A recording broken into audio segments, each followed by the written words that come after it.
Hi friends, welcome to Competitive Cracker. ഞാൻ ശ്രീകല. നമ്മുടെ CSEB പരീക്ഷയ്ക്ക് ഇനി എത്ര ദിവസമുണ്ട്? ഫെബ്രുവരി 15-ാം തീയതിയാണ് നമ്മുടെ പരീക്ഷ. നിങ്ങൾക്ക് എല്ലാവർക്കും മാർക്ക് ഡിസ്ട്രിബ്യൂഷനും കാര്യങ്ങളും ഒക്കെ അറിയാം. എങ്കിൽ പോലും ഈ ഒരു പരീക്ഷയ്ക്ക് തീർച്ചയായിട്ടും നമ്മൾ അറിഞ്ഞിരിക്കേണ്ട അല്ലെങ്കിൽ നമ്മുടെ പഠന സ്ട്രാറ്റജിയിൽ നമ്മൾ ഇൻക്ലൂഡ് ചെയ്യേണ്ടതായിട്ടുള്ള കുറച്ച് കാര്യങ്ങളുണ്ട്. നമുക്ക് എന്തായാലും അതൊന്ന് നോക്കിയേക്കാം. നിങ്ങൾക്ക് എല്ലാവർക്കും അറിയുന്നൊരു കാര്യമാണ് ഈ ഒരു സിലബസ് എന്ന് പറയുന്നത് അല്ലേ.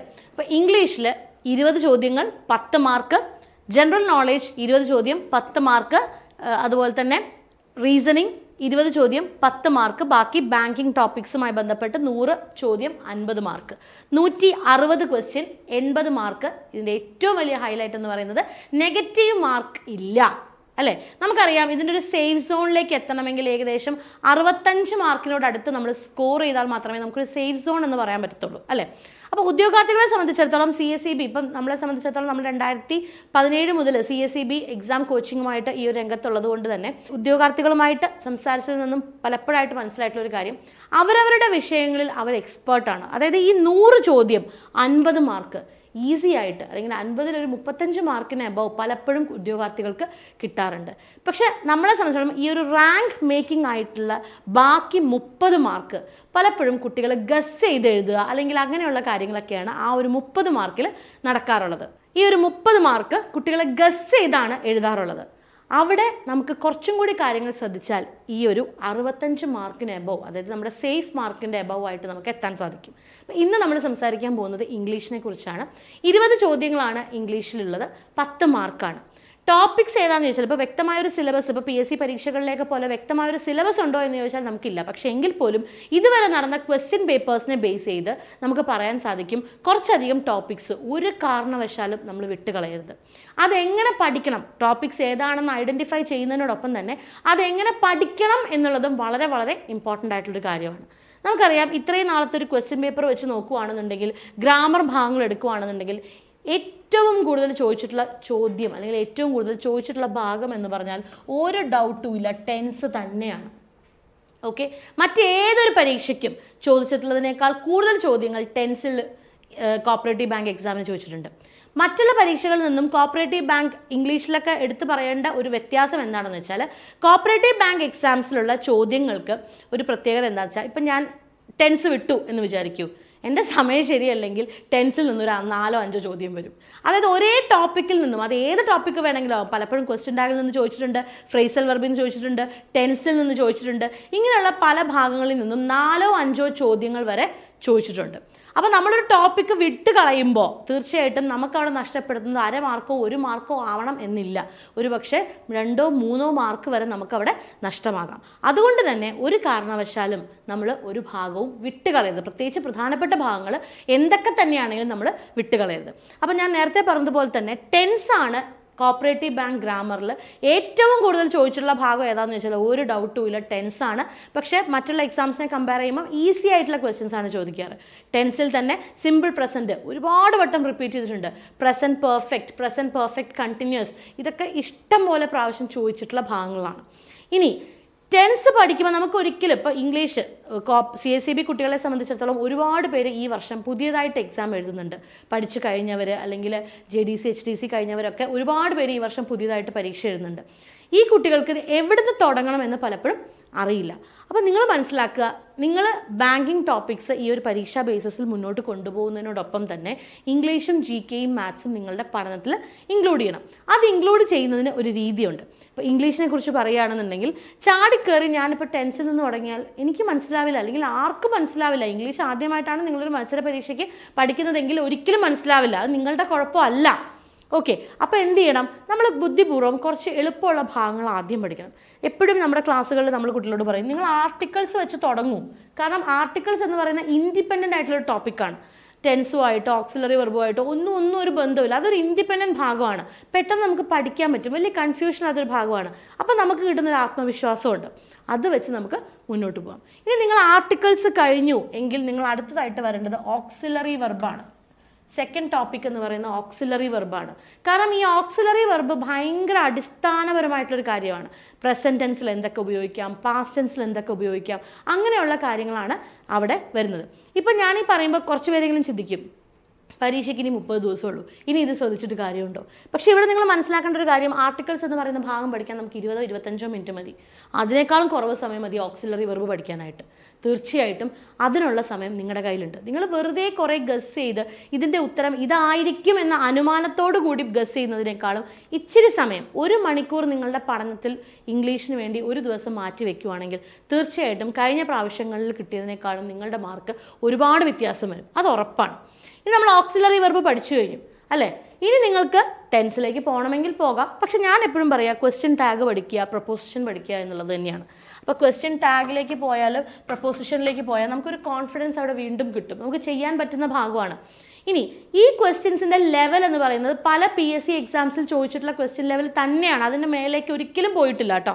അപ്പോൾ അതുകൊണ്ട് തന്നെ PSC എക്സാംസ് ഒരു 10th 12th ഡിഗ്രി പ്രിലിംസ് ലെവലിലുള്ള ക്വസ്റ്റ്യൻസ്, വൊക്കാബുലറി അല്ല ഞാൻ പറയുന്നത്, ഗ്രാമർ പോർഷൻ, നിങ്ങൾക്ക് ഈ ഒരു 3 ലെവലിലുള്ള ക്വസ്റ്റ്യൻ പേപ്പർ റെഫർ ചെയ്താൽ നല്ല ഒരു ലെവൽ ഓഫ് ക്വസ്റ്റ്യൻസ് അവിടെ നിങ്ങൾക്ക് കിട്ടും. ഇനി പ്രപ്പോസിഷൻ, ക്വസ്റ്റ്യൻ ടാഗ്, അതിനുശേഷം നമുക്ക് പിന്നെ പഠിക്കാവുന്ന ഒരു ഭാഗമാണ് ടെൻസ്. ടെൻസ് പഠിച്ചു കഴിഞ്ഞാൽ അതുകൊണ്ട് നിർത്തരുത്. ടെൻസ് പഠിച്ചു കഴിഞ്ഞാൽ നിങ്ങൾക്ക് അവിടെ അടുത്തതായിട്ട് പഠിക്കേണ്ടത് ഡയറക്റ്റ് സ്പീച്ച്, ഇൻഡയറക്റ്റ് സ്പീച്ചും അതുപോലെ ആക്റ്റീവ് ആൻഡ് പാസീവ് വോയിസുമാണ്. ഈ 2 ഭാഗങ്ങളും നിങ്ങൾ കൃത്യമായിട്ട് പഠിക്കണം. ഇത് പഠിക്കാൻ ഇനി സമയമുണ്ടോ എന്ന് ചോദിച്ചാൽ, ഇപ്പോൾ നമ്മുടെ മെയിൻ ചാനലിൽ തന്നെ ഒരു വീഡിയോ ഉണ്ട്, ടിപ്സ് മാത്രം പറയുന്ന ഒരു വീഡിയോ. 20-25 മിനിറ്റ് ഉണ്ടെങ്കിൽ നിങ്ങൾക്ക് ഈ സാധനം നന്നായിട്ട് പഠിക്കാൻ പറ്റും. സോ ആ ഒരു കാര്യവും കൂടി നിങ്ങൾ ശ്രദ്ധിക്കുക. ഇനി ടെൻസ് പഠിച്ചു, ഇഫ് ക്ലോസ് പഠിക്കണം, കോൺകോർഡ് പഠിക്കണം. ഈ ഗ്രാമർ മാത്രം പഠിച്ചുകൊണ്ടിരുന്നിട്ട് ഒരു കാര്യമില്ല. ഓക്കെ, ഗ്രാമർ മാത്രം പഠിച്ചുകൊണ്ടിരുന്ന കാര്യം ശരിയാണ്, പോർഷൻ മുന്നോട്ട് നീങ്ങും. കാരണം ഗ്രാമറിൽ കുറേ റൂൾസാണ്. പക്ഷേ CSEBയെ സംബന്ധിച്ചിടത്തോളം ഗ്രാമറിനെ പോലെ തന്നെ, അല്ലെങ്കിൽ പല പരീക്ഷകളിലും ഗ്രാമറിനേക്കാളും പ്രാധാന്യം ഏതിന് വരുന്നുണ്ട്? വൊക്കാബുലറിക്ക് വരുന്നുണ്ട്. സോ വൊക്കാബുലറി നമ്മൾ ഡെഫിനറ്റ് ആയിട്ട് നോക്കിയേ പറ്റുള്ളൂ. ഡെഫിനറ്റ് ആയിട്ടും എല്ലാ ദിവസവും വൊക്കാബുലറി ഇൻക്ലൂഡ് ചെയ്യണം. ഇന്നത്തെ ദിവസം മുഴുവൻ ഇരുന്ന് ഞാൻ സിനോണിംസ് പഠിക്കാം എന്ന് വെച്ചാൽ നടക്കില്ല. സിനോണിംസ് എങ്ങനെ പഠിക്കാം? അപ്പം ഞങ്ങളിവിടെ ചെയ്യുന്നത് എന്താണെന്ന് വെച്ചാൽ, കഴിഞ്ഞ 15 പ്രാവശ്യങ്ങളിലായിട്ട് നടന്ന ക്വസ്റ്റ്യൻ പേപ്പറിനെ ബേസ് ചെയ്തിട്ട് അതിൻ്റെ ഓപ്ഷൻസും ചോദ്യങ്ങളും എല്ലാം ഇൻക്ലൂഡ് ചെയ്തുകൊണ്ടാണ് വൊക്കാബുലറി സെഷൻസ് പ്ലാൻ ചെയ്യാറ്. ഇനി വൊക്കാബുലറി എന്ന് പറയുന്നത് ഞാൻ പറഞ്ഞു ഡെയിലി പഠിക്കേണ്ട ഒരു കാര്യമാണ്. ഒരു ദിവസം സിനോണിംസ് ആണെങ്കിൽ അടുത്ത ദിവസം ആൻറ്റണിംസ്, അതല്ലെങ്കിൽ ഇഡിയംസ്, ഫോറിൻ വേർഡ്സ്. കോപ്പറേറ്റീവ് ബാങ്കുകാരെ സംബന്ധിച്ചിടത്തോളം അത്യാവശ്യം ഇമ്പോർട്ടൻ്റ് ആണ്. ഞാൻ നേരത്തെ പറഞ്ഞതുപോലെ തന്നെ 4-5 ക്വസ്റ്റ്യൻ ഒരു ഭാഗത്ത് നിന്ന് ചോദിക്കുവാണെങ്കിൽ വീണ്ടും വൊക്കാബുലറിയിൽ നിന്ന് ചോദിക്കാൻ സാധ്യതയുള്ളൊരു ഭാഗമാണ് ഫോറിൻ വേർഡ്സും ഫ്രേസൽ വേർബ്സും. ഫ്രേസൽ വേർബ് ഇമ്പോർട്ടൻ്റ് അല്ലാത്ത ഒരു പരീക്ഷയും ഇല്ല, ഒരു മത്സര പരീക്ഷയും ഇല്ല അല്ലേ? സോ ഫോറിൻ വേർഡ്സും ഫ്രേസൽ വേർബ്സും ആ ഒരു ഭാഗത്തിൽ തന്നെ പെടുത്താവുന്ന ചോദ്യങ്ങളാണ്. സോ ഇത് നമുക്ക് ഡെയിലി ഒരു 20 ക്വസ്റ്റ്യൻ വെച്ച് നമുക്ക് നമ്മുടെ പഠനത്തിൽ ഇൻക്ലൂഡ് ചെയ്ത് പോകാവുന്നതേ ഉള്ളൂ. അല്ലാതെ എല്ലാ ഫ്രേസൽ വെർബും പഠിക്കുന്നതിനേക്കാളും ഇപ്പോഴത്തെ ഒരു ഘട്ടത്തിൽ നിങ്ങൾ ആദ്യം ചെയ്യേണ്ടത് പ്രീവിയസ് ഇയേഴ്സിൽ ചോദിച്ചിട്ടുള്ളത് തന്നെ പഠിക്കുക. അപ്പോൾ നമ്മൾ നല്ലൊരു ഭാഗം കവറാവും. അതിനെ ബേസ് ചെയ്തിട്ട് നമുക്ക് മുകളിലേക്ക് ഡെവലപ്പ് ചെയ്തെടുക്കാം. ആ ഒരൊറ്റ കാര്യം മാത്രം നിങ്ങൾ മനസ്സിലേക്ക് ഓർത്താൽ മതി. ഗ്രാമറും നോൺ ഗ്രാമറും ഒരുമിച്ച് തന്നെ മുന്നോട്ട് കൊണ്ടുപോവുക. ഓക്കെ, അത് നിങ്ങളുടെ പഠനത്തിന് വളരെയധികം ഹെൽപ്ഫുൾ ആയിരിക്കും. സോ ഇതാണ് എനിക്ക് ബേസിക്കലി ഇംഗ്ലീഷ് എങ്ങനെ പഠിക്കണം എന്നുള്ളതിൽ പറഞ്ഞു തരാൻ പറ്റുന്ന ഏറ്റവും പ്രധാനപ്പെട്ട ഒരു ടിപ്പ് എന്ന് പറയുന്നത്. 20 മാർക്കാണ് ഇംഗ്ലീഷിൽ. നിങ്ങൾ ഒന്ന് മനസ്സ് വെച്ചാൽ സുഖമായിട്ട് 17+ നിങ്ങൾക്ക് അവിടെ കിട്ടും. എത്ര ആവറേജ് സ്റ്റുഡൻ്റ് ആണെന്ന് പറഞ്ഞാലും ഗ്യാരണ്ടീഡ് ആണ്, പഠിക്കേണ്ട രീതിയിൽ പഠിച്ചാൽ 17 മാർക്ക് നിങ്ങൾക്ക് അവിടെ സുഖമായിട്ട് സ്കോർ ചെയ്യാൻ പറ്റും. ഇപ്പോൾ കഴിഞ്ഞ 2 പ്രാവശ്യങ്ങളിലായിട്ട് വന്നൊരു പ്രത്യേക പാറ്റേൺ ചേഞ്ച് എന്ന് പറയുന്ന ഇൻഫിനിറ്റീസ് ആൻഡ് ജെറൻസ് വെച്ചിട്ടുള്ള ചോദ്യങ്ങൾ, അത് PSCയിൽ പോലും ചോദിക്കാത്ത ടൈപ്പ് ഓഫ് ക്വസ്റ്റ്യൻസ്, എന്നാൽ വളരെ ഈസി ആയിട്ടുള്ള ക്വസ്റ്റ്യൻസ് കോപ്പറേറ്റീവ് ബാങ്കിൽ ചോദിച്ചു തന്നിട്ടുണ്ട്. സോ 17+ മാർക്ക് എങ്ങനെ നോക്കിയാലും നിങ്ങൾക്ക് ഇംഗ്ലീഷ് കിട്ടും. 17 മാർക്ക് കിട്ടിയാൽ തീർച്ചയായിട്ടും നിങ്ങൾക്ക് നിങ്ങളുടെ കട്ട് ഓഫിലേക്ക് എത്രത്തോളം മുന്നോട്ട് വരാൻ സാധിക്കും അല്ലേ? അപ്പോൾ ആ ഒരു കാര്യം നിങ്ങൾ കൃത്യമായിട്ട് മനസ്സിലാക്കി വെക്കുക. നന്നായിട്ട് ഇംഗ്ലീഷ് ആയാലും മാത്സ് ആയാലും GK ആയാലും നിങ്ങളുടെ പഠനത്തിൽ കറക്റ്റായിട്ട് റെഗുലറായിട്ട് ഇൻക്ലൂഡ് ചെയ്തു പോവുക. എങ്കിൽ മാത്രമേ എന്ത് ചെയ്യാൻ പറ്റുള്ളൂ, ഈ വരാൻ പോകുന്ന പരീക്ഷയ്ക്ക് നമുക്ക് ഏറ്റവും മികച്ച മാർക്കോടുകൂടി അല്ലെങ്കിൽ റിസൾട്ടോടുകൂടി മുന്നോട്ട് വരാൻ സാധിക്കുകയുള്ളൂ. അപ്പോൾ എല്ലാവരും നന്നായിട്ട് തന്നെ പഠിക്കുക. വരാൻ പോകുന്ന ഫെബ്രുവരി 15-ാം തീയതി പരീക്ഷ എഴുതുന്ന കുട്ടികൾക്കായിട്ട് നമ്മളുടെ റിവിഷൻ ബാച്ചസ് ആരംഭിച്ചിട്ടുണ്ട്. സോ ഈ ഒരു ബാച്ചസിനെ കുറിച്ചുള്ള കൂടുതൽ വിവരങ്ങൾ അറിയാനായിട്ട് നമ്മളെ കോൺടാക്ട് ചെയ്യുക. അതോടൊപ്പം തന്നെ ആദ്യമായിട്ട് അല്ലെങ്കിൽ വളരെ സീരിയസ് ആയിട്ട് ഈ മേഖലയെ ഇപ്പോഴാണ് കണ്ടു തുടങ്ങുന്നത്, ഓക്കെ, ഫോർ എക്സാമ്പിൾ ഇപ്പം ആദ്യമായിട്ട് പരീക്ഷ എഴുതുന്ന കുട്ടികൾ, നിങ്ങളോട് പറയാനുള്ളത് ഈ പരീക്ഷയും നിങ്ങൾ സീരിയസ് ആയിട്ട് കാണുക. എന്നിട്ട് അതിൽ നിന്നും നമുക്ക് പഠിക്കാൻ പറ്റുന്ന ഒരുപാട് കാര്യങ്ങളുണ്ട്. ഇപ്പോൾ കോമ്പറ്റേറ്റീവ് ക്രാക്കറിൽ നമ്മൾ ബിഗിനേഴ്സ് ബാച്ച് ഓൾറെഡി സ്റ്റാർട്ട് ചെയ്തൊരു ബാച്ചാണ്. അപ്പോൾ ഇവിടെ ഞങ്ങൾ കുട്ടികൾക്ക് കൊടുക്കുന്നൊരു ഫോക്കസ് എന്താണെന്ന് വെച്ചാൽ ഈ പരീക്ഷയും അതുപോലെ ഇനി വരാൻ പോകുന്ന 6 മാസത്തിന് ശേഷം ഇനി പരീക്ഷകൾ വരാൻ പോകുന്നുണ്ട് അല്ലേ?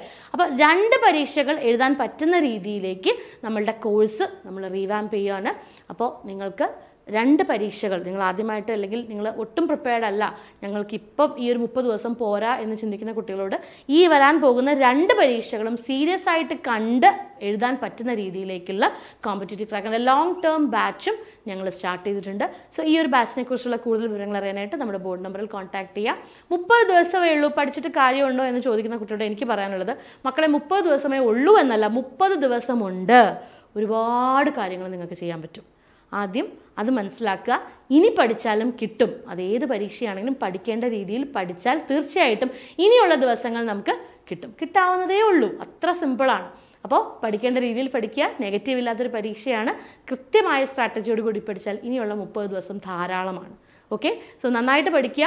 കോഴ്സിനെ കുറിച്ചുള്ള കൂടുതൽ വിവരങ്ങൾ അറിയാനായിട്ട് നമ്മുടെ ബോർഡ് നമ്പറിൽ കോൺടാക്ട് ചെയ്യുക. Board number 8921440580. ഈ നമ്പറിലേക്ക് കോൺടാക്ട് ചെയ്യുക. അപ്പോൾ നമുക്ക് നമ്മുടെ ഇൻഹൗസ് ക്ലാസ്സസിൽ കാണാം. വീണ്ടും മറ്റൊരു വീഡിയോയിൽ കാണുന്നവരെ താങ്ക് യു. ചാനൽ ആദ്യമായിട്ടാണ് കാണുന്നതെങ്കിൽ സബ്സ്ക്രൈബ് ചെയ്യുക. ബൈ.